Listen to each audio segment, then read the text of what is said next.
Hey everyone, it's Seth, and I'm back to talk to you about a new retro handheld. This time, it's the Retroid Pocket Flip.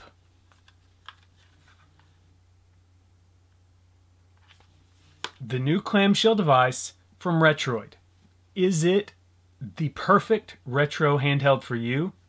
Let's find out.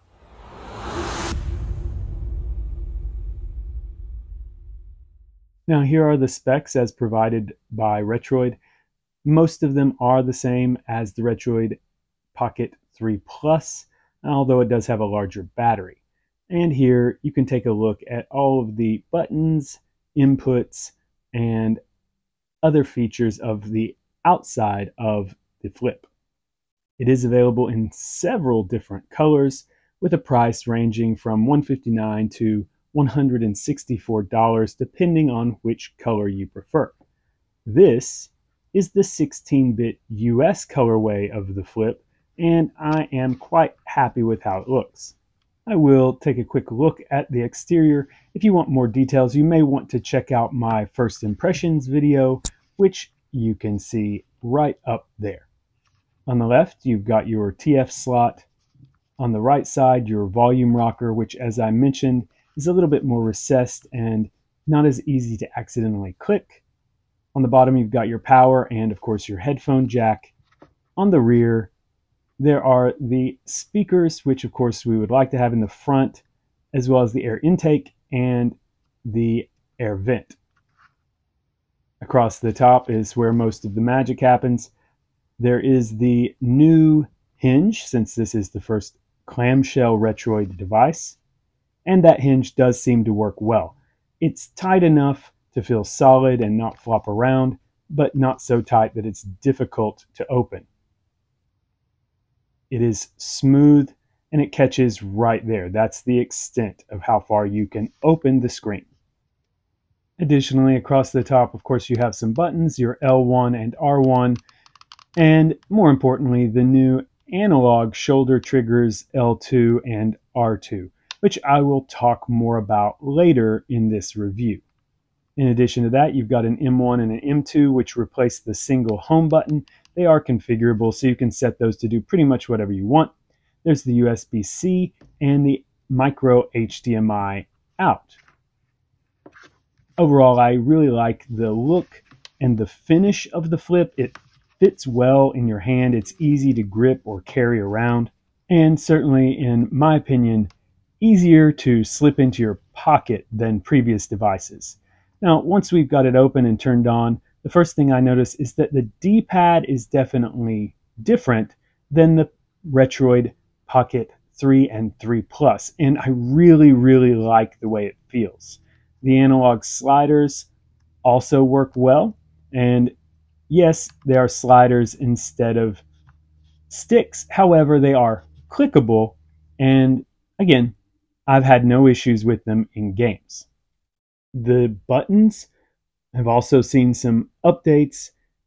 If you take a look, the letters on the buttons are no longer recessed or indented. Instead, it uses a two-tone finish and molding process, which Retroid promises will not wear off. And now, as I mentioned, the D-pad has seen some changes. It's slightly larger and has a different feel. It's a bit stiffer in a way, but not hard to use at all. Here I will show you a comparison with the 3 Plus. You can see how they look different and sound and feel different as well. Now, obviously, the most important thing is how the D-pad functions, and I'm happy to say it works great at things like fighting games. You will have no trouble doing your hurricane kicks or throwing fireballs using this D-pad. In my opinion, it feels and works much better even than the Retroid Pocket 3 Plus. I mentioned this in my first impressions video, but the paint and finishing job on these Flip units has clearly seen some updates. They are less smooth than the standard colors of the 3 or 3 Plus, something more like this translucent 3 Plus.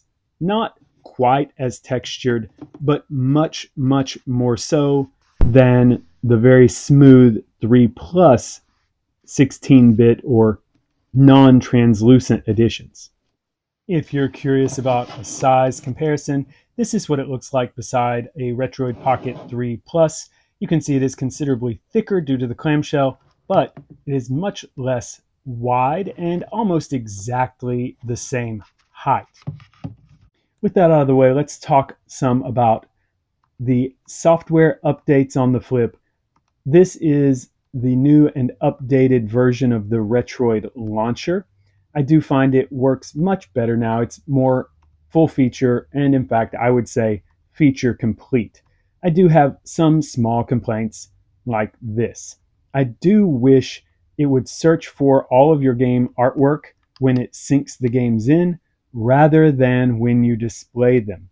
If you happen to be scrolling through games that you've not scrolled through before and you don't have access to Wi-Fi, obviously this isn't going to work. So I would like it if it scanned all of the art initially.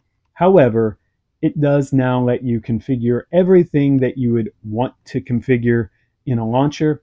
And for people who don't want to go searching for alternative launchers, I'm happy to say now that it works well. It does everything I need it to, or everything most users would need it to. And so if you don't want to spend much time fiddling around with alternative launchers, now Retroid has taken care of you and you'll probably be satisfied with the default launcher. For those of you who may be unfamiliar with this type of device, what can the Retroid Pocket Flip play? Well, I'm not going to get into all of the games it can play, but suffice to say, if you want to play classic 8-bit games like the Nintendo or Master System, it's got you covered.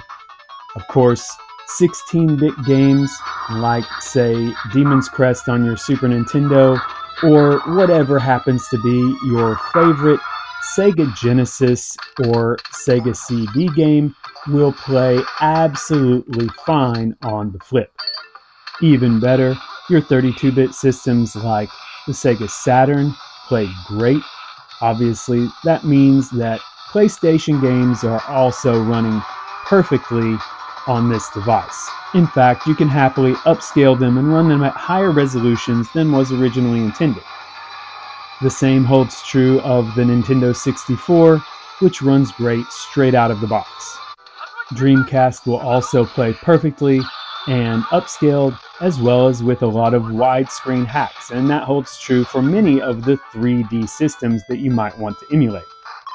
If you want to play handhelds, those play great as well, whether it's the original Game Boy or maybe Mario Kart on the Nintendo DS, you'll have no trouble with these systems.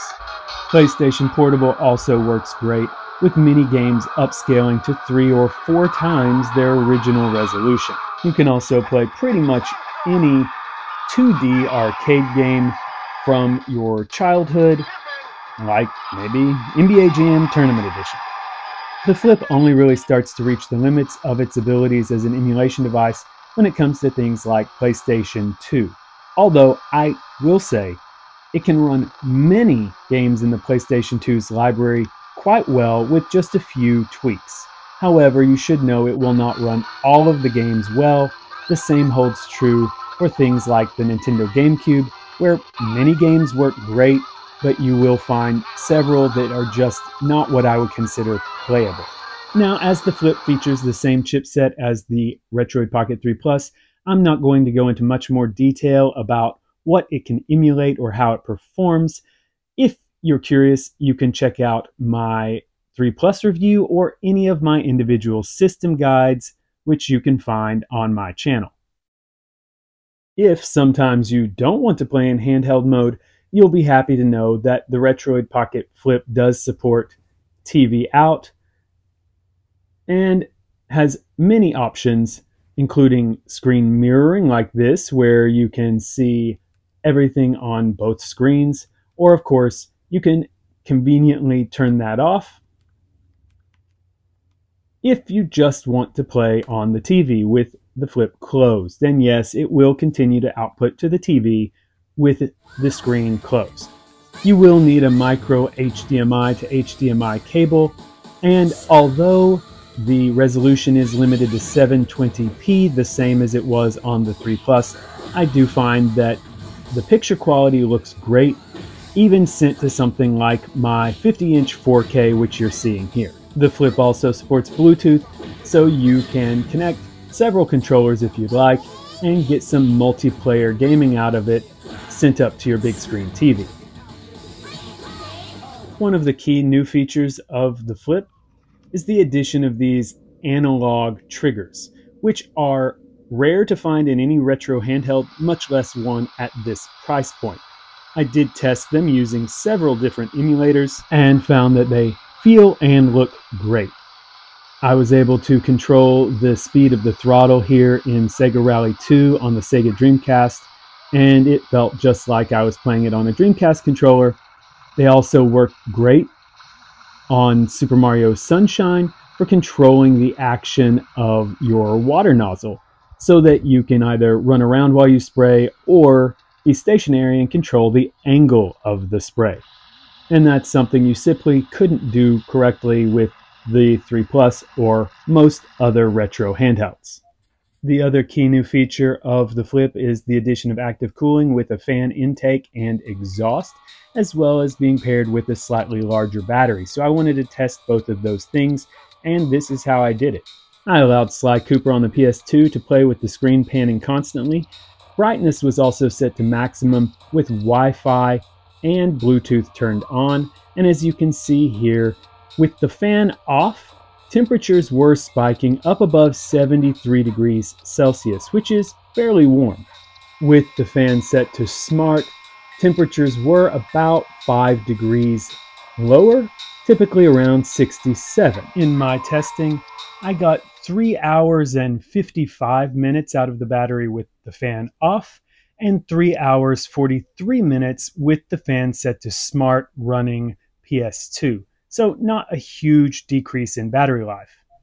Retroid also advertises fast charging, so I tested with my Ugreen 140 watt GAN fast charger, not a sponsor, and I was able to charge from 0 to 100% at about 3 hours 13 minutes using the included USB-A to USB-C cable, or about 2 hours 45 minutes using my own USB-C to C cable. So you can save about 30 minutes by swapping out the cable.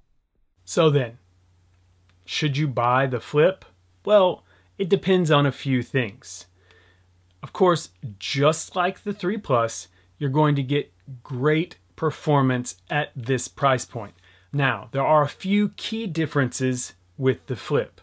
The first and most obvious one is, of course, the clamshell nature of the unit. You'll probably love it or hate it, but I found so far I'm really enjoying it because it makes it feel much more pocketable, right? I feel like I can take this anywhere, not worry about putting it in a case. I can just toss it in my bag or even in my pocket because it really is about the size of a fat wallet.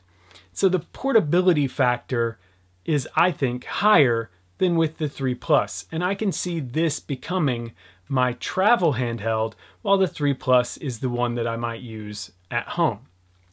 The other big benefit, in my opinion, obviously those analog triggers. If you're playing Dreamcast games, for example, especially racing games, it's great to have proper analog trigger support in a handheld at this price point. Unbeatable. Now, the only downside, I guess, might be the sliders. I know some of you really want full-fledged analog sticks, and this unit just doesn't have that. From my playtesting, I really found that these sliders work well. If you're playing 3DS or PSP games, they'll actually feel more like the original hardware than the 3 Plus or other handhelds might. And that pretty much sums it up. The 3 Plus and the Flip are, I think, the best value at this price point. What it comes down to is the form factor you prefer.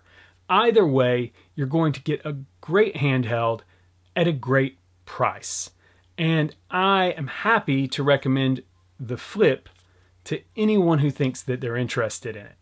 You won't be disappointed. That about does it for this review. So until next time, just keep gaming. Did I forget or miss anything? Let me know in the comments.